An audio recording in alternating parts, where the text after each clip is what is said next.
ठीक है मैडम, ठीक।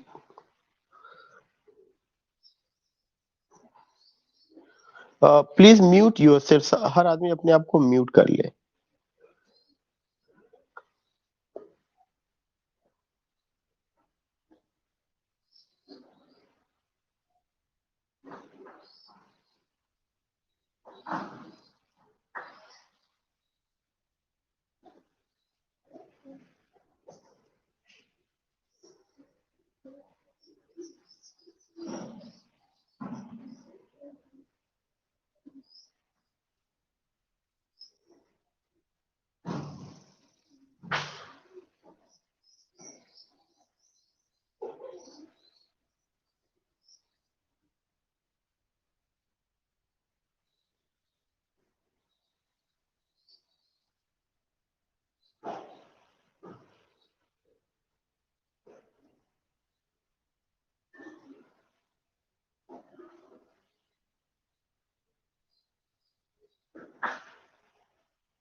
Yeah, I am just searching it.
I think कि now the it's visible on screen, थोड़ा सा मैंने वो कर दिया है, and now you are getting Elizabethan age. Are you getting it? Is it visible?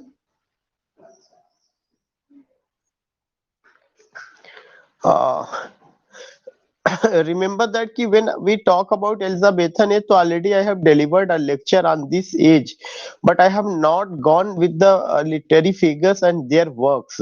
And in today's class we will talk about जो Elizabethan age है उसकी खासियत को लेके बात करेंगे, और साथ ही साथ हम लोग किसके बारे में बात करेंगे, वी विल टॉक अबाउट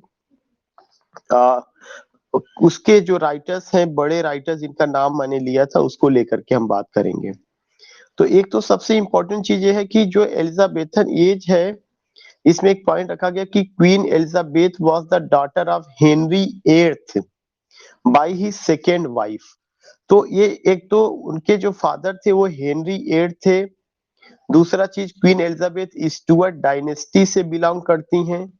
तीसरा चीज, वो जब आती हैं तो 1558 ईस्वी में सिंहासन पर आती हैं, 1603 ईस्वी में उनकी मौत होती है। तो एक आपको ये पॉइंट ध्यान में रखना कि एक नंबर वन इंपॉर्टेंट पॉइंट है कि जो एलिजाबेथन एज है 1558 से 1603 ईस्वी तक, किसके नाम पर? क्वीन एलिजाबेथ के नाम पर। और वो भी क्वीन एलिजाबेथ फर्स्ट, जिनके फादर का क्या नाम था? हेनरी एट्थ थे, जो किस डायनेस्टी से क्वीन एलिजाबेथ बिलोंग करती है? स्टुअर्ट डायनेस्टी से। फिर उसके बाद जो है कि एक इस समय वॉर हुआ था, वह वॉर का क्या नाम था? आर्मडा वार। ये पूछा जा चुका है, यूजीसी नेट में पूछा जा चुका है। England won Spanish Armada in 1588। England ने एक तरह का अटैक हुआ था, यह एक बड़ा वो था। England won Spanish Armada in 1588। तो you will come to know कि एक वार हुआ था और वह वार था स्पेनिश आर्माडा। यह जो विक्ट्री थी एक बड़ी विक्ट्री मानी जाती है। तो यह एक दूसरा पॉइंट है जो आपको ध्यान में रखना है कि Spanish armada that was it was one by who, it was one by England in 1588। दूसरा एक पॉइंट है in the words of Milton, John Milton जो एक राइटर है, उन्होंने एलिजाबेथन एज के बारे में कहा है, क्या कहा है, a noble and puissant nation rousing herself like a strong man after sleep. कह रहे हैं कि जो इंग्लैंड था यह एक शानदार एंड पूजेंट नेशन था। The word puissant here refers to what, एक तरह से जिसमें ईगरनेस था, जिसपे कुछ करने की क्षमता थी, वह एक श्रेष्ठ और एक ग्रेट नेशन तैयार हो रहा था। राउजिंग हरसेल्फ, जो उठ रहा था, बाहर निकल रहा था, like a strong man after sleep, जैसे कि कोई एक मजबूत आदमी सोने के बाद जैसे उसको ऊर्जा मिलती है और वह काम पर निकलता है, वही सेम कंडीशन जो है इसकी थी। यह स्टेटमेंट बहुत इंपॉर्टेंट है क्योंकि जॉन मिल्टन ने एलिजाबेथन एज के बारे में जो ये बात कही हुई है, you have to remember, a noble and puissant nation rousing herself like a strong man after sleep and shake her invincible locks, और उसने अपने बालों को खोल दिया था। इनविंसिबल, अजेय लॉक्स, और ऐसे बहुत सारे लॉक्स थे जिसको उसने खोल दिया था। तो यह एक पार्टिकुलर चीज इंडिकेट कर रहा है कि एक सिमली दे करके एलिजाबेथन एज की को बताया है जॉन मिल्टन ने। उन्होंने सिमली किससे दिया है, स्ट्रॉन्ग मैन से, rousing herself like a strong man after sleep. तो ये बात उन्होंने कही है। दूसरा चीज आपको ध्यान में रखना है कि Elizabethan age was the golden age of English literature, हम इस पे पहले भी बात कर चुके हैं। It was an age of peace and prosperity, या पीस और प्रॉस्पेरिटी का एज था। It was an age of the development of drama, prose and poetry, इस पर भी बात हो चुकी है। It was an age of comparative religious tolerance, अगर आपको याद होगा ये पॉइंट मैंने लिखवाया था और किसी मैडम को का छूटा हुआ तो उन्होंने बताया, पूछा भी था क्वेश्चन कि आप क्या बोल रहे, तो मैंने उस समय बताया था कि यह जो एज था रिलीजियस टॉलरेंस का एज था। कैसा एज था, religious tolerance. It was an age of comparative social contentment, यह जो एज था यह सामाजिक शांति का एज था। कंटेंटमेंट माने शांति का, पीस का। तो ये सारे पॉइंट्स आपको ध्यान में रखना है। It was an age of social contentment, it was an age of comparative religious tolerance, it was an age of the development of drama, prose and poetry, it was an age of peace and prosperity, it was an age of the golden age of English literature. और Milton ने इसकी तुलना किससे की है, a man, strong man who awakes after sleep. ये चीज आपको ध्यान में रखना है। तो ये सारे पॉइंट्स हम क्या करते हैं, हम पाते हैं जहां पे जो है इस एज के बारे में बात की गई है। नेक्स्ट पॉइंट आप देखेंगे कि बताया जा रहा है, it was an age of dreams, of adventures, of unbounded enthusiasm springing from the new lands of fabulous riches reveal by English explorers. जो मैंने बताया था कि यह जो एज था एक्शन का एज था, नेविगेशन का एज था, ग्लोबलाइजेशन का एज था, उसी सारी बातों को एक नए अंदाज में नए वर्ड यूज करके यहाँ बताया जा रहा है कि it was an age of dreams.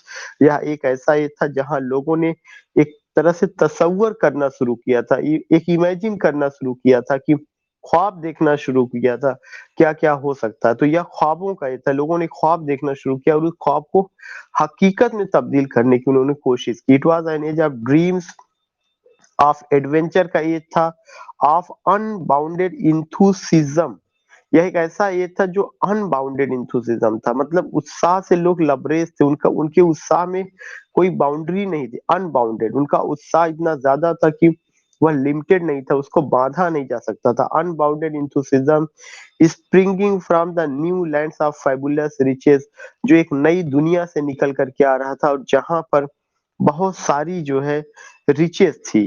और रिवील्ड बाय इंग्लिश एक्सप्लोर्स, और बहुत सारे इंग्लिश पीपल थे जो नई दुनिया की यात्रा पर जा रहे थे, जहां धन ही धन था, जहां नया कल्चर था, नई आइडियोलॉजी थी, वे उससे वाकिफ हो रहे थे और उन सब चीजों को ला करके इंग्लिश पीपल को उससे उसके बारे में बता रहे थे। तो ये जो शब्द कुछ ऐसे हैं, आपको हमेशा वो ध्यान में रखना पड़ेगा कि यह जो एज था, ड्रीम्स का एज था, एडवेंचर का एज था, एक्शन का एज था, नेविगेशन का एज था, ग्लोबलाइजेशन का एज था and the exploring of new areas, new land का एज था। Just I want to know कि are you getting my point? कोई प्रॉब्लम किसी को? ये ऑलरेडी यू हैव गॉन, बस मैं उसको एक्सप्लेन कर रहा हूँ कि यह जो एज था, जहां पर भी कुछ आपको नई चीजें मिल रही वहां मैं ठहर करके उसको एक्सप्लेन कर दे रहा हूँ कि यह एज एडवेंचर का एज था, यह एज ड्रीम का एज था, यह एज एक्शन का एज था, यह एज ग्लोबलाइजेशन का एज था, यह एज नेविगेशन का एज था, यह age exploring of new land का था। और आप ये देखेंगे कि एक ऐसा इंथुसिज्म था जो अनबाउंडेड था, लोग उत्साह से लबरेज थे, लोग ख्वाब देख रहे थे, तसव्वुर कर रहे थे कि हमारा फ्यूचर, हमारी आने वाली जनरेशन कैसे होगी, और उस ख्वाब को हकीकत में बदलने की वे कोशिश कर रहे थे। तो उन्हीं सारी चीज़ों को बताने के लिए यह वर्ड यूज़ किया गया है। एक और बहुत इम्पोर्टेंट पॉइंट है कि द एज, जो आपका यह एज था, the age of Elizabeth was a time of intellectual liberty. यह बौद्धिक स्वतंत्रता का ये था। अगर आपको याद होगा, उससे पहले द मिडिल एजेस की क्या कंडीशन थी। मिडिल एजेस में आप बौद्धिकता की तो कोई बात ही नहीं कर सकते थे। अंधविश्वास था, ऑर्थोडॉक्स था, चाविनिज्म था, मतलब अंधविश्वास, वही लकीर के फकीर वाली ही बातें होती थी। लेकिन एलिजाबेथन एज में इंटेलेक्चुअल लिबर्टी का एज आया, ऑफ ग्रोइंग इंटेलिजेंस, लोगों की जो है बौद्धिकता का विकास हो रहा है, and comfort among all classes, और हर क्लास के लोगों की उन्नति हो रही, हर क्लास का लोग जो है अपने में प्रॉस्पेरिटी फील कर रहे थे। पहले क्या होता था, एक वर्ग अकेले प्रॉस्पेरिटी की पीस और प्रॉस्पेरिटी में रह रहा था। वह क्या सा वर्ग था? एरिस्टोक्रेटिक। किंग्स थे, क्वींस थे, लैंडलॉर्ड थे, मिनिस्टर थे, कोर्टियर थे, उन्हीं का जीवन सुखमय था, या तो जो धार्मिक ठेकेदार थे वे लोग थे। लेकिन यहाँ पर एक ऐसा एज था जहाँ पे लोग बता रहे हैं कि यहाँ पे इंटेलेक्चुअल लिबर्टी का एज था, ग्रोइंग इंटेलिजेंस का एज था, and comfort among all classes, और साथ ही साथ यह कंफर्ट का एज था, ऑफ अनबाउंडेड पैट्रियटिज्म, और साथ ही साथ यह किसका एज था? पैट्रियटिज्म का एज था, देशभक्ति का एज था, लोगों को अपने वतन से प्यार हो रहा था, and a peace at home and abroad, उनको अपने घर में भी शांति का एहसास हो रहा था, और जब वे कभी बाहर जाते थे तो वहां पर भी उनको शांति का एहसास होता था कि हम जिस वतन से आए हैं, जो हमारी क्वीन है, उसका क्या इम्पोर्टेंस है, उसने क्या किया है। All these things you will come to know. इस तरह की बातें आपको देखने को मिलेंगी। तो यह किसका एज था? यह जो है एलिजाबेथन एज की यह खासियत रही है कि एलिजाबेथन एज इंटेलेक्चुअल लिबर्टी का एज था, ग्रोइंग इंटेलिजेंस का एज था, कंफर्ट एमंग ऑल क्लासेस का एज था, यह अनबाउंडेड पैट्रियटिज्म का एज था, पीस मीन्स अब्रॉड, और peace at home and abroad का एज था। तो ये सारी चीजें जो है you will come to know, उसका एज रहा है। फिर आपका है, it was the golden age of drama, यह ड्रामा का गोल्डन एज था। मैं पहले भी बात बताया था कि ड्रामा का जितना डेवलपमेंट इस एज में हुआ है, वह आपको या तो मॉडर्न एज में देखने को मिलेगा, बाकी और कहीं पे नहीं। एक अकेले शेक्सपियर जी ने जो है, बिल्कुल आप देखेंगे कि कितना ज्यादा काम उन्होंने ड्रामा में किया हुआ है। क्यों? क्योंकि इस समय के जो आदमी थे, वो एक्शन में बिलीव करते थे, नरेशन में नहीं बिलीव करते, देवर मेन इन एक्शन। और इसी वजह से आप देखेंगे कि ड्रामा में जो एक्शन है, वो ड्रामा का एक इम्पोर्टेंट हिस्सा है, और इसी वजह से ड्रामा क्या होता है, इस एज में हम देखते हैं कि वह आगे बढ़ता है। तो it was the golden age of drama, drama was brought rapidly to the highest stage of its development. Drama का सबसे ज्यादा विकास से, या सबसे ज्यादा अगर अपनी ऊंचाई पर तेजी के साथ पहुंचता है, तो वह इसी एज में पहुंचता है। William Shakespeare was a big personality in the field of drama. Drama के फील्ड में William Shakespeare, Spenser in poetry, poetry के फील्ड में Spenser, and Francis Bacon in prose, और प्रोज के फील्ड में फ्रांसिस बेकन। तो आप ये देखेंगे कि पूरी सिचुएशन बताई जा रही है कि कौन किस एज में कैसे रहा है, और किसका क्या कंट्रीब्यूशन रहा है। तो मैं फिर से बात बता दूं कि in this class we are talking about Elizabethan age. Elizabethan age 1558 से 1603 ईस्वी तक किसके नाम पर रखा गया? क्वीन एलिजाबेथ के नाम पर रखा गया। किसकी बेटी थी? हेनरी एट्थ की बेटी थी। किस राजवंश से बिलोंग करती हैं? स्टुअर्ट डायनेस्टी से बिलोंग करती हैं। उनके समय में एक बड़ी जीत हुई थी इंग्लैंड की, वह क्या था? स्पेनिश आर्माडा का जीत हुआ था। और यह कब हुआ था? 1588 में। एक बात हमें ध्यान में रखना है कि स्पेनिश आर्माडा, यह एक जीत है जो इंग्लैंड ने स्पेनिश आर्माडा को जीता था, फ्रांस से जीता था युद्ध में। और यह घटना कब हुई है? 1588 में हुई है, उन्हीं की लीडरशिप में। जॉन मिल्टन जो एक बड़े राइटर है प्यूरिटन एज के, उन्होंने इस एज के बारे में कहा है कि यह एक नोबल एज था। और यह एज ऐसा था जैसे कोई एक स्ट्रांग मैन गहरी नींद के बाद उठता है और पूरा एनर्जी से लबरेज रहता है, या फुल ऑफ उसके अंदर एनर्जी होती है और वह काम पे निकल जाता है। ऐसे ही उन्होंने इस एज की तुलना किससे की है? Like a strong man after sleep. आपको कुछ नहीं ध्यान में रखना, लेकिन ये दो वर्ड जरूर ध्यान में रखना, noble and puissant nation rousing herself like a strong man after sleep. फिर आपको बताया गया कि यह golden age of English literature था, पीस और प्रॉस्पेरिटी का एज था। इसमें ड्रामा का डेवलपमेंट, प्रोज का डेवलपमेंट, पोइट्री का डेवलपमेंट था। और रिलीजियस टॉलरेंस का एज था, सोशल कंटेंटमेंट था, सामाजिक शांति रही है। और यह एज जो है ऐसा एज था जिसमें लोगों ने ड्रीम्स को देखा, एडवेंचर हुआ, और अनबाउंडेड इंथुसिज्म था लोगों में, जो है बहुत ज्यादा उत्साह था। और वे उस उत्साह की वजह से दूसरी दुनिया की यात्रा पर निकले।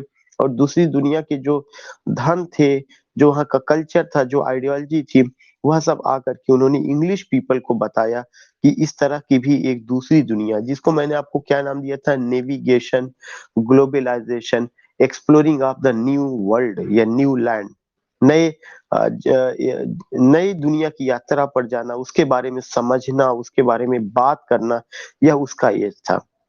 यह एज ऐसा था जो इंटेलेक्चुअल लिबर्टी का एज था, बौद्धिक स्वतंत्रता का एज था, ग्रोइंग इंटेलिजेंस का एज था, लोगों में बौद्धिक विकास हो रहा था, कंफर्ट एमंग ऑल क्लासेस, और हर लोगों में जो है क्या हो रहा था कि लोगों में सुख, शांति और समृद्धि का विकास हो रहा था, एंड अनबाउंडेड पैट्रियटिज्म, और साथ ही साथ लोगों में जो है असीमित देशभक्ति भी देखने को मिलती है, unbounded patriotism, and peace at home and abroad. घर में भी लोगों को शांति का एहसास हो रहा था, बाहर भी लोगों को शांति का एहसास हो रहा था। It was a golden age of drama, या गोल्डन एज ऑफ ड्रामा था। Drama was brought rapidly to the highest stage of its development. जितना ज्यादा ड्रामा का विकास इस एज में हुआ है, जितनी तेजी के साथ हुआ है, we don't find in any other ages. Blank verse was an ideal meter of इस एज का जो आइडियल मीटर था वह ब्लैंक वर्स था। ब्लैंक वर्स को लेके पहले भी हमने बात किया है कि इंग्लिश लिटरेचर में ब्लैंक वर्स को जिन्होंने इंट्रोड्यूस किया उनका नाम हेनरी होवर्ड अर्लॉफ सरे है। उन्होंने ब्लैंक वर्स का यूज जो है किसमें किया हुआ है? वर्जिल का जो एनीड नाम का किताब थी उसकी बुक, और बुक सेकेंड और फोर को जब उन्होंने ट्रांसलेट किया था लैटिन से इंग्लिश में, तब उन्होंने उसमें ब्लैंक वर्स का यूज किया हुआ है। और इसके अलावा ये भी बताया गया है कि शेक्सपियर के सारे प्लेस ब्लैंक वर्स में है।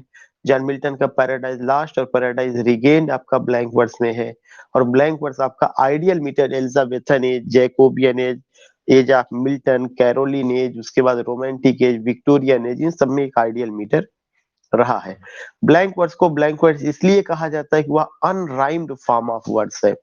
और आयाम्बिक पेंटामीटर में ब्लैंक वर्स होता है जिसमें unstress syllable is followed by stressed one, 5 feet होता है और 10 सिलेबल होता है। उसके अलावा हमें हमने आपको बताया था कि इस एज में ड्रामा के फील्ड में शेक्सपियर है, पोइट्री के फील्ड में स्पेंसर है, प्रोज के फील्ड में फ्रांसिस बेकन है। Now another point you have to remember. अब हम लोग जो बात करेंगे वो आथर पर बात करेंगे। मैं यहाँ पर रुकना चाहता हूँ कि ऐसा तो नहीं कि कोई पॉइंट ऐसा है जो आपको ना समझ में आया हो, या किसी की कोई क्वेरी है, कोई कुछ पूछना चाहता है। मैंने इतनी सारी चीजों को 2-3 बार रिपीट कर दिया, तो मुझे नहीं लगता कि कोई प्रॉब्लम होनी चाहिए। Should I go ahead? या नाउ पहला राइटर जो मैं लेने चल रहा हूँ एडमंड स्पेंसर। यहाँ से 5 से लेके 6 क्वेश्चन बहुत इंपॉर्टेंट है। जिन क्वेश्चंस को मैं हाईलाइट करूंगा उसको आपको विशेष तौर पर आपको ध्यान में रखना है कि किन किन को मैं बात करने चल रहा हूँ। पहले जो राइटर है एडमंड स्पेंसर है। पहली बात इनके बारे में कहा गया he was a matchless personality of Elizabethan poetry. मतलब वह एलिजाबेथन एज की जो पोइट्री है उनसे उनकी इतना बड़ा राइटर कोई नहीं है। He was called poets poet by Charles Lamb. ये सबसे पहला और इम्पोर्टेंट क्वेश्चन है जो आपको ध्यान में रखना। पोएट्स पोएट किसको कहा जाता है? पोएट्स पोएट जो है आपको एडमंड स्पेंसर को कहा गया और वो किस एज से बिलोंग करते हैं? एलिजाबेथन एज से बिलोंग करते हैं। एलिजाबेथन एज की डेट क्या है? 1558 से 1603 है। और इसके अलावा आपको ये ध्यान में रखना है कि यह जो एज उनको पोएट्स पोएट का टाइटल किसने दिया है? चार्ल्स लैम्ब ने दिया हुआ है। उनका एक इम्पोर्टेंट वर्क है shepherd's calendar is the first remarkable work of Spencer. कह रहे शेफर्ड्स कैलेंडर उनका पहला रिमार्केबल वर्क है। In it he points out the beauty of pastoral England. ये क्वेश्चन पूछा जा चुका है। शेफर्ड्स कैलेंडर में किसकी ब्यूटी के बारे में बात की गई है? शेफर्ड्स कैलेंडर में पेस्टोरल इंग्लैंड की ब्यूटी के बारे में बात की गई है। You will come to know कि शेफर्ड्स कैलेंडर में किसकी ब्यूटी के बारे में बात की गई है? इंग्लैंड की ब्यूटी को लेकर के बात की गई है। So these are the points जो आपको ध्यान में रखना है। जिसमें एक सबसे पहला पॉइंट मैंने जो अभी आपसे बात किया हुआ है वह किसको लेकर के मैंने बात किया है? Shepherd's calendar.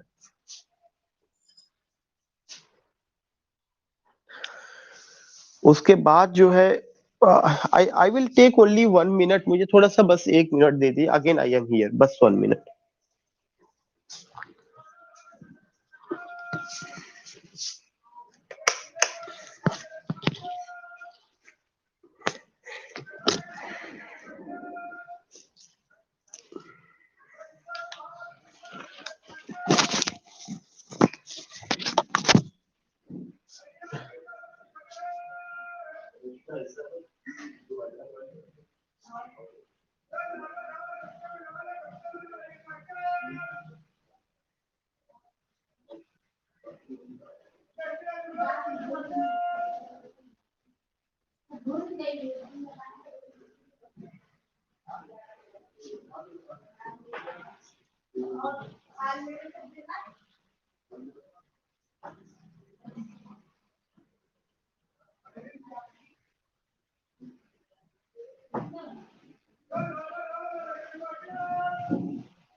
Are you getting my voice?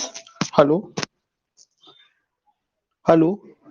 या so I was telling you कि हम लोग कैसे उन चीजों को समझ सकते हैं। तो मैंने जो अभी आपसे बात किया वो एडमंड स्पेंसर को लेकर के, और मैंने बताया कि एडमंड स्पेंसर से रिलेटेड कुछ क्वेश्चंस ऐसे हैं जो बहुत ही इंपॉर्टेंट है, जो मैं बार बार आपको पॉइंट आउट कर रहा हूँ। एक तो उनको पोएट किसने कहा है, एक चीज आपको ये ध्यान में रखना है। दूसरा चीज आपको ये ध्यान में रखना है कि उनका एक इंपॉर्टेंट वर्क है जिसका क्या नाम है? Shepherd's calendar.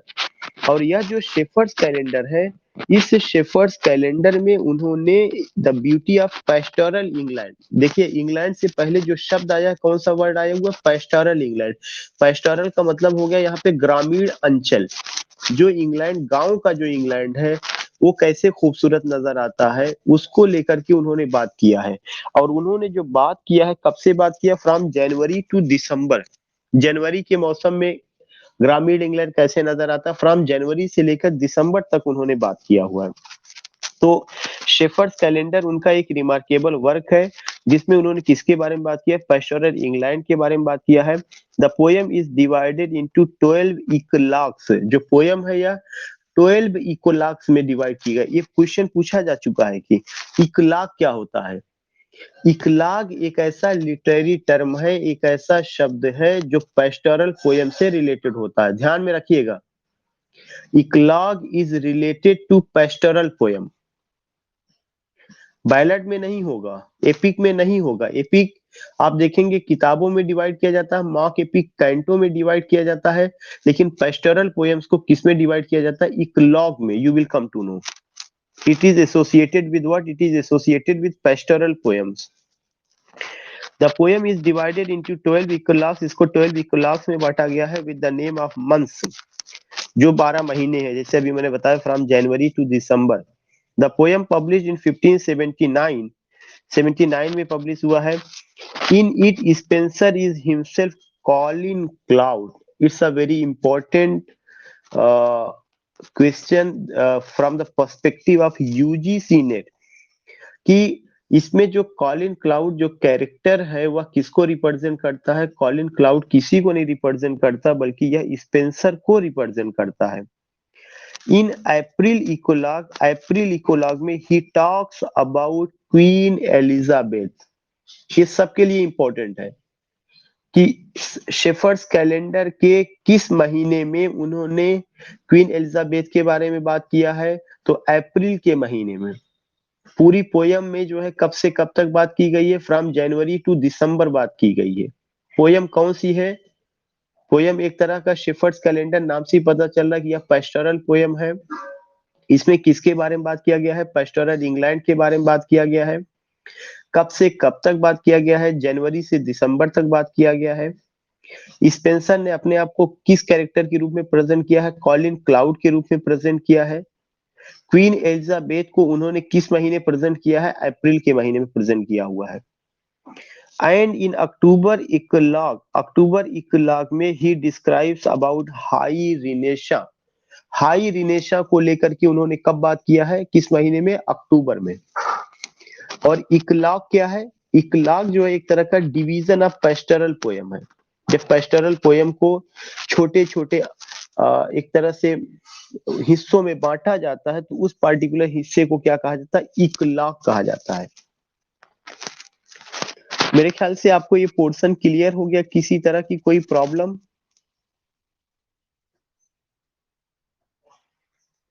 So I just told you about what, I just told you about shepherd's calendar. Pastoral England के बारे में बात की गई है, 12 इकलाग में डिवाइड किया गया है। और ये जो 12 इकलाग है, ये 12 मंथ्स को प्रेजेंट करता है, from January to December. Poem कब कंपोज की गई, 1579 में की गई है। स्पेंसर ने अपने आप को किसके रूप में प्रेजेंट किया है, कॉलिन क्लाउड के रूप में प्रेजेंट किया है। क्वीन एलिजाबेथ का जिक्र किस महीने में है, अप्रैल के महीने में है। अक्टूबर में उन्होंने किसके बारे में बात किया, हाई रिनेशा को लेके बात किया है। नेक्स्ट पॉइंट है, Spencer also wrote an epic. Spencer ने एक एपिक भी लिखा है, कॉल्ड द फेरी क्वीन, जिसका नाम फेरी क्वीन है। It consist 6 books. इसमें उन्होंने 6 किताबों के बारे में बात की है। The first 3 books was completed. पहली तो 3 किताब कंप्लीट हुई थी इन किलकॉलमन। ये भी यूजीसी नेट में आ चुका है। स्पेंसर ने जो 6 किताबें हैं उनमें से 3 किताबें कहाँ कंप्लीट की थी, किलकॉलमन नाम की जगह पर। एंड अदर 3 बुक्स इन 1595। और जो बाद की 3 किताबें हैं वो 1595 में। लेकिन एक चीज ये भी ध्यान में रखना है कि जो 7वीं किताब है वह जल गई थी। और कहाँ जल गई थी, किलकॉलमन नाम की जगह पर। किलकॉलमन में जब वो रहते थे तो वहां के महल में आग लग गई थी और वह किताब 7वीं जल गई थी, 6 ही बची हुई है। तो स्पेंसर ने एक तरह का एपिक लिखा और वह एपिक का क्या नाम है? फेरी क्वीन है, जो कितनी किताबों में है? 6 किताबों में है। लेकिन आपको ये ज़रूर ध्यान में रखना कि 7वीं क्या हो गई थी? जल गई थी। और जो ये 3 किताबें थी किलकॉलमन नाम की जगह पर 1589 में कंप्लीट होती है और जो अदर 3 किताबें वो 1595 में कंप्लीट होती हैं। नेक्स्ट क्वेश्चन टीजीटी पीजीटी के लिए बहुत इंपॉर्टेंट है, मैंने कई बार इसको डिस्कस किया था। Spenser wrote Amoretti collection of 88 sonnets. He dedicated his sonnets to his beloved Elizabeth Boyle, an Irish girl. मैंने आपको ये बताया था कि स्पेंसर ने एमोरिटी नाम का सोनेट लिखा जिसमें 88 सोनेट है और यह उन्होंने किसको डेडिकेट किया? अपनी बिलव्ड एलिजाबेथ बॉयल को, जो एक आयरिश गर्ल है। कैसी गर्ल है? आयरिश गर्ल है।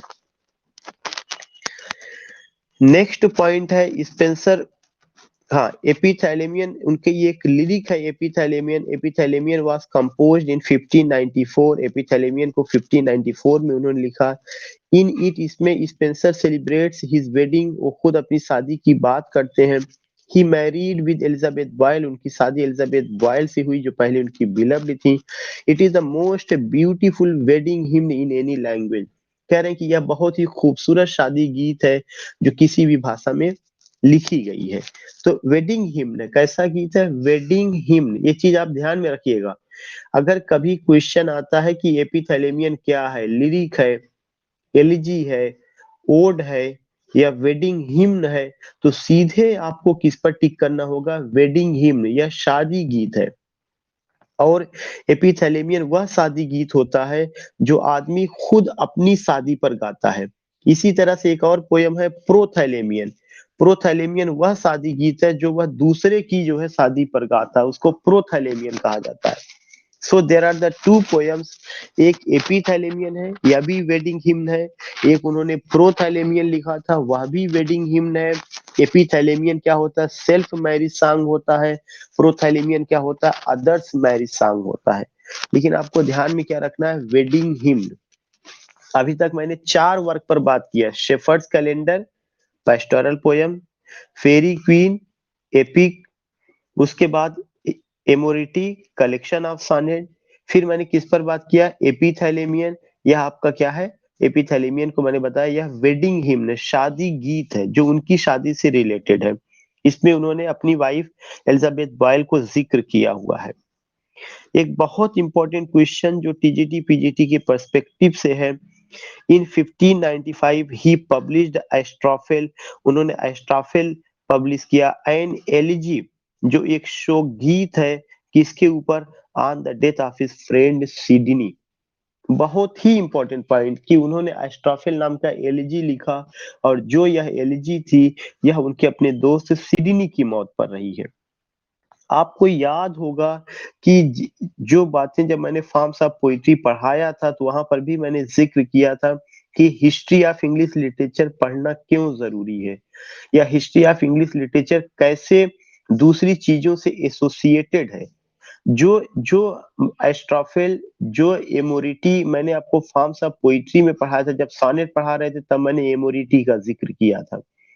जब मैं एस्ट्रोफिल पढ़ाया, मतलब जब मैं एलिजी पढ़ाया था तब मैंने एस्ट्रोफिल का जिक्र किया था। आज उसी चीज का जिक्र दोबारा हो रहा है। क्यों हो रहा है? क्योंकि जब आप हिस्ट्री पढ़ते हैं तो आपको पार्टिकुलरली यह पता चल जाता है कि एमोरिटी किसका वर्क है, किस एज में आया, एस्ट्रोफिल किसका वर्क है, किस एज में आया। वहां तो आपने फार्म्स के पर्सपेक्टिव से पढ़ा था, यहाँ आप हिस्ट्री के पर्सपेक्टिव से, तो एज भी आपको क्लिक करने लगता है कि यह इस एज में आया और इनका वर्क है ये। अकॉर्डिंग टू बेन जॉनसन की नजर में he died for want of bread, वह जो है रोटी के अभाव में मर गए। ये बात इन्होंने कही है, बेन जॉनसन ने कहा। किसके बारे में कहा? Ben Jonson said about this man, according to Ben Jonson की नजर में ही डाइड, वह मर गए, for want of bread, bread के अभाव में। ये बात। फिर कहने for the Faerie Queene Spenser invented a new words form. Faerie Queene में स्पेंसर ने एक नए वर्ड्स फॉर्म को इन्वेंट किया है, which was called Spenserian stanza. अब आप सोचिए, मैंने आपको स्पेंसरियन स्टैंजा कब पढ़ाया था? जब मैंने रेटरिक और प्रोसोडी की क्लास ली थी। लेकिन वही स्पेंसरियन स्टैंजा दोबारा आपको पढ़ना पड़ना कहां पर? हिस्ट्री ऑफ इंग्लिश लिटरेचर में। क्यों? क्योंकि अब आप पार्टिकुलरली उस राइटर की स्टडी कर रहे हैं, तो जब आप उस राइटर को पढ़ेंगे तो उससे रिलेटेड जितने काम है सब आपको जो है पता चलेगा, और फिर आपको ये जरूर याद करेगा कि इसके पहले आपने इसको कहाँ पढ़ा हुआ था और इसको दोबारा आप क्यों पढ़ रहे हैं। तो स्पेंसरियन स्टैंजा जो रेट्रिक और प्रोसोडी में पढ़ाया गया था वही चीज यहाँ दोबारा है। कह रहे हैं कि the new stanza was an improved form of Ariosto's ottava rima. यह जो स्पेंसरियन स्टैंजा है यह कोई नया नहीं है, बल्कि जो एरियास्टो एक राइटर थे जिन्होंने 8 लाइन का स्टैंजा यूज किया था उसी का यह इम्प्रूव्ड फॉर्म है, and bears a close resemblance to one of Chaucer's most musical verse forms in the Monk's Tale। और यह काफी हद तक समान है किसके, चासस का म्यूजिकल वर्ड्स फॉर्म जो उन्होंने मॉन्क्स टेल में यूज किया है उसके समकक्ष या उसके समान है। Spencer stanza is in line 9 lines. बहुत सिंपल सी बात है कि जो स्पेंसरियन स्टैंजा है कितने लाइन में है, 9 लाइन में है। चासर ने जो यूज किया था उसको चासरियन स्टैंजा कहा गया, वो कितने लाइन में था, वह 7 लाइन में था। फिर आपको बता रहे हैं कि जो स्पेंसर का यह स्टैंजा जो 9 लाइन में है उसमें से 8 ऑफ 5 फीट, जो 8 लाइन है वह 5 फीट में है। 5 फीट अगर होगा तो 10 सिलेबल होगा, एंड द लास्ट 6 फीट, और जो लास्ट वाला है वह 6 फीट में है। मतलब अगर लास्ट वाला जो स्टैंजा है वह छठे फीट में, और छठे फीट होने का मतलब क्या हो गया, 12 सिलेबल। फिर उसके बाद कह रहे हैं कि and the last of 6 feet rhyming, इसका जो राइमिंग पैटर्न है A B B C B C C. Rhyming pattern आपको ध्यान में रखना है, A B B C, last में फिर क्या आया है, सी आया हुआ है। Again I would like to repeat कि इन्होंने एक नए स्टैंजा फॉर्म का यूज किया है जिसका नाम स्पेंसरियन स्टैंजा है। यह जो स्पेंसरियन स्टैंजा था यह कोई नया नहीं है, बल्कि जो एक राइटर रहे हैं जिनका नाम क्या था, एरियास्टोस, उन्हीं का यह जो है कैसा फॉर्म रहा है, उनका उनके द्वारा यूज किया गया अट्वा राइमा का यह इम्प्रूव्ड फॉर्म रहा है। और स्पेंसरियन स्टैंजा कितनी लाइन में है, 9 लाइन में है। इसके अलावा आपको एक चीज ये भी ध्यान में रखना है कि जो भी स्पेंसरियन स्टैंजा है उसकी खासियत ये है कि स्पेंसरियन स्टैंजा की शुरू की 8 लाइन आयाम्बिक पेंटामीटर में है, लास्ट वाली जो है आयाम्बिक हेक्सामीटर में है, और इसका जो राइमिंग है वह ए बी सी और सी है। इतनी सारी चीजें उन्होंने बताई है। और नेक्स्ट पेज पे हम लोग बात करने चल रहे हैं। इसके अलावा आप देखेंगे कि कुछ और भी चीजें हैं जो आपको ध्यान में रखना है। उनमें से कौन सी चीजें हैं, there are 5 main qualities of Spenser's poetry. Spenser की पोइट्री के 4-5 पॉइंट है जो हर आदमी को पता होना चाहिए। अ परफेक्ट मेलेडी, उनके अपने जो है पोयम में मेलेडी नजर आती, बहुत ही मतलब उनकी पोइट्री काफी ज्यादा मधुर है। A rare sense of beauty, उनकी पोइट्री में ब्यूटी का कॉन्सेप्ट है। ये सब मैंने बताया था ना कि कोई भी आदमी जो रिनेशा का है या रिनेशा से प्रभावित हुआ है तो उसकी पोइट्री में म्यूजिक होगा, मेलेडी होगी, ब्यूटी होगी, स्प्लेंडेड इमेजिनेशन और शानदार इमेजिनेशन का यूज किया गया। ये भी मैंने आपको बात बताई थी अभी जब एलिजाबेथन एज पढ़ाया जा रहा था, उसमें बताया गया it was the age of dreams, adventures, enthusiasm, तमाम वर्ड आए हुए थे। तो you will come to know कि स्प्लेंडेड इमेजिनेशन का एज रहा है। A lofty moral purity and seriousness, साथ ही साथ लॉफ्टी मॉरल प्यूरिटी और सीरियसनेस का एज था। A a delicate idealism which could make all nature and every common thing beautiful, और कॉन्सेप्ट ऑफ ब्यूटी का ये था कि हर चीज को ब्यूटीफुल बनाने की कोशिश की गई है या देखने की कोशिश की गई है। इस पेज में अगर आप देख रहे होंगे एक नए राइटर हैं टॉमस साइक्विल। सर टॉमस साइक्विल और टॉमस नॉर्टन के बारे में आपको पहले भी मैंने बताया है, और मैंने बताया था कि सर टॉमस साइक्विल और टॉमस नॉर्टन ने क्या किया था, एक उन्होंने प्ले लिखा था, उस प्ले का नाम था गारबडक, जो इंग्लिश का पहला पहला प्ले था। लेकिन आपको यहाँ पे 2 और 3 चीजें मिलेंगी। वो कौन कौन सी चीजें हैं, सबसे पहला जो पॉइंट मिलेगा वो एक चीज मिलेगा कि सर टॉमस साइक्विल जो है Earl of Dorset and Lord High Treasurer of England, generally classed with yacht and surrey, उनको yacht और surrey की कैटेगरी में रखा जाता है। Among the predecessors of Elizabethan age, Elizabethan age से वो पहले आए थे। इन इमिटेशन ऑफ दांतेज इन्फर्नो, उन्होंने क्या किया, दांते का एक वर्क था और वो उसका क्या नाम था, इन्फर्नो, उसकी उन्होंने नकल की है। Sackville formed the design of a great poem, The Mirror for Magistrate।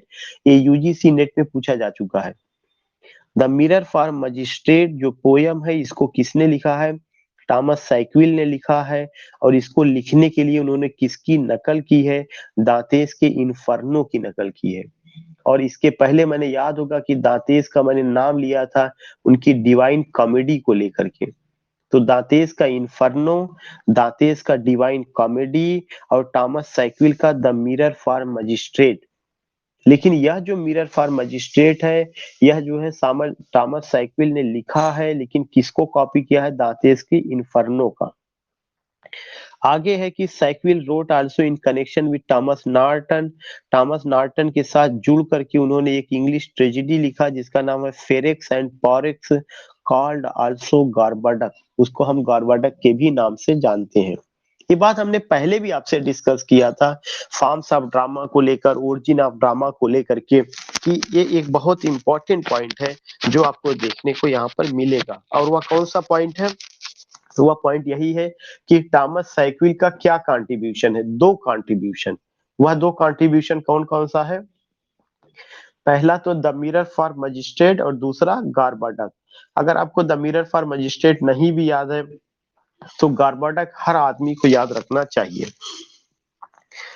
Next है राइटर सर फिलिप सिडनी। मैं सर फिलिप सिडनी तक लूंगा, मुझे लगता है कि देर भी आप लोगों को भी हो रही होगी क्योंकि कॉलेज जाना होगा, तो मैं सर फिलिप सिडनी तक ले रहा हूँ। सर फिलिप सिडनी मैंने पहले ही बताया था कि बहुत ही एक तरह से डोमिनेंट फिगर थे एलिजाबेथन एज में। और एलिजाबेथ के कोर्ट में एडमंड स्पेंसर को इंट्रोड्यूस करने वाली शख्सियत का नाम है सर फिलिप सिडनी। इतनी पकड़ थी उनकी कोर्ट में कि पूछिए मत। और वो जो है बहुत ही बड़े जो है सोल्जर थे जो युद्ध के मैदान में जाते हैं, अपनी लाइफ को गंवा देते हैं, युद्ध के मैदान में ही उनकी मौत होती है। तो सर फिलिप सिडनी का पहला है जो बहुत इंपॉर्टेंट है, वह कौन सा, आर्केडिया। ही कंपोज्ड आर्केडिया, उन्होंने आर्केडिया लिखा। आर्केडिया क्या है, अ पेस्टोरल रोमांस है। कैसा रोमांस है, पेस्टोरल रोमांस है, इंटरस्पर्स्ड विद इकोलॉग। यह भी जो है किसमें है, इकोलॉग में डिवाइड है। अब आप ध्यान में रखिए, अभी मैंने जो है आपको एक पेस्टोरल पोयम के बारे में बात किया था, वह भी इकोलॉग में डिवाइड था और यह भी इकोलॉग में डिवाइड है। तो आपको तुरंत समझ जाना चाहिए कि जो इकोलॉग होता है वो क्या होता है। इकोलॉग का मतलब कि डिवीजन ऑफ पेस्टोरल पोयम। और आर्केडिया एक पेस्टोरल पोयम है जो किसने लिखा, सर फिलिप सिडनी ने लिखा। In which shepherd and shepherdess sings of the delight of rural life, जिसमें शेफर्ड और शेफर्डेस ग्रामीण जीवन को, गीत को गाते हैं या ग्रामीण जीवन जो है उसका एंजॉय करते हैं। इस तरह की बातें आर्केडिया में बताई गई है। दूसरा उनका वर्क है जो क्रिटिसिज्म से बिलोंग करता है, द एपोलॉजी फॉर पोइट्री नाम का एक उनका वर्क है जो 1595 ईस्वी में आया हुआ है। Generally called the Defence of Poesy, इसका दूसरा क्या नाम है, डिफेंस ऑफ पोएजी है।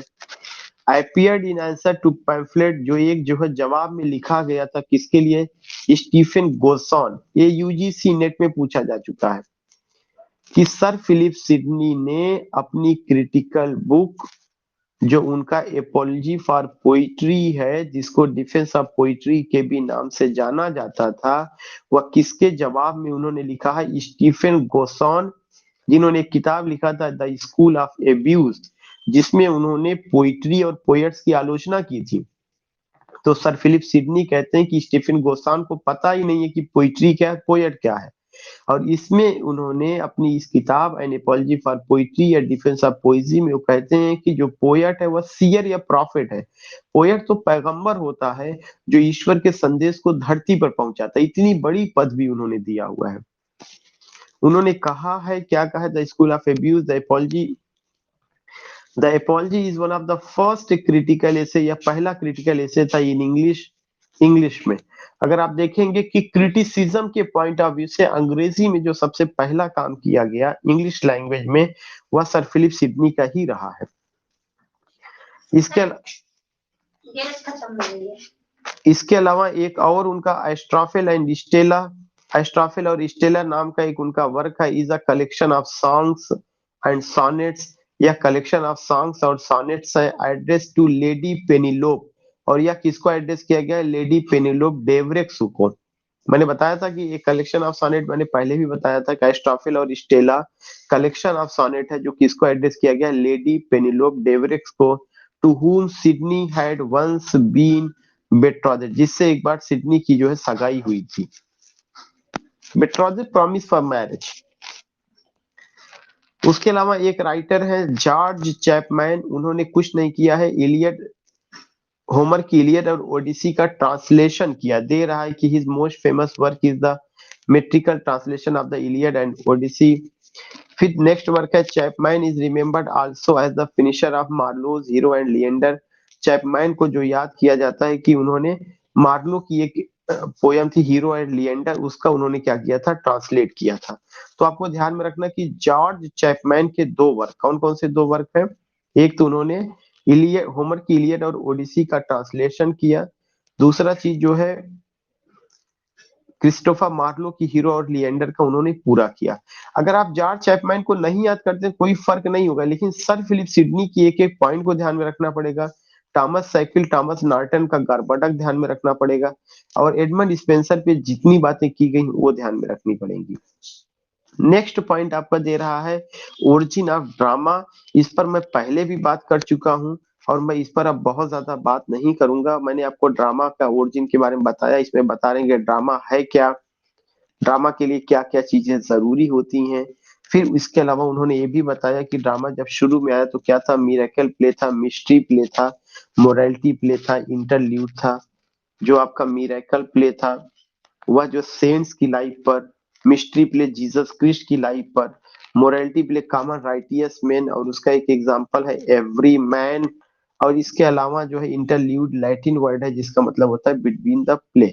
तो इतनी सारी बातें मैंने आपको बताई है आज की क्लास में। And sorry I can't interact with you, कारण है कि मुझे भी अभी वो करना है। तो we will meet in the evening, और हम लोगों ने जो बात अभी तक किया हुआ है वो इन सारी चीजों पर बात किया कि जितनी चीजें पढ़ाई गई हैं कम से कम वो आपको डिस्कशन के पर्पज से एक जगह हो जा रही हैं और आप उसको रिवीजन कर ले रहे हैं। तो आपसे ये मेरी रिक्वेस्ट है कि आज आप स्पेंसर को, सर फिलिप सिडनी को, थॉमस सैकविल को और जॉर्ज चैपमैन को, और ओरिजिन ऑफ ड्रामा में miracle play, mystery play, morality play, interlude को, इन सबको दोबारा रिवाइज करेंगे। और एंग्लो सेक्शन से लेकर के एज ऑफ रिवाइवल तक का काम पूरा आप रिवीजन का काम करेंगे। इतना आपका काम है, यू हैव टू रिवाइज। कारण है कि इस पर टेस्ट कभी भी मैं करा सकता हूँ, एनी टाइम। आपको हो सकता है पता भी ना चले, परसों भी हो जाए। इसलिए आपका एक काम है कि यहाँ तक करिएगा। आज शाम को मैं एक और क्लास लूंगा, केवल हिस्ट्री से रिलेटेड ही वो रहेगा। उस पर जो मैं डिस्कस करूंगा वो ओरिजिन ऑफ ड्रामा जो ये चल रहा है, जिसमें यूनिवर्सिटी विट्स भी इंक्लूड होंगे और थोड़ी बहुत बात शेक्सपियर पर होगी, उसको लेकर के मैं शाम को डिस्कस करूंगा। वो आपका काम नहीं, वो मेरा काम है। आपका काम केवल इतना है कि एंग्लो सैक्सन से लेकर के कहां तक आपको सर फिलिप सिडनी या जॉर्ज चैपमैन तक जो भी पढ़ाया गया यहाँ तक आपको रिवाइज करना है।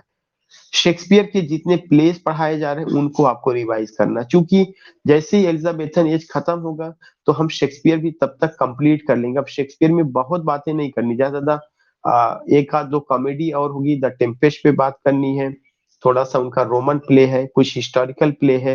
तो अभी चूंकि हिस्ट्री दोनों टाइम मैं इसलिए ले रहा हूँ कि मैं चाह रहा हूँ कि एलिजाबेथन एज बिल्कुल क्लियर हो जाए, आपको ये ना लगे कि हम इधर उधर भाग रहे हैं। तो कुछ दिनों के लिए हम हिस्ट्री फिर कुछ दिनों के लिए रोकेंगे, फिर दोनों टाइम केवल शेक्सपियर पर ही बात करेंगे।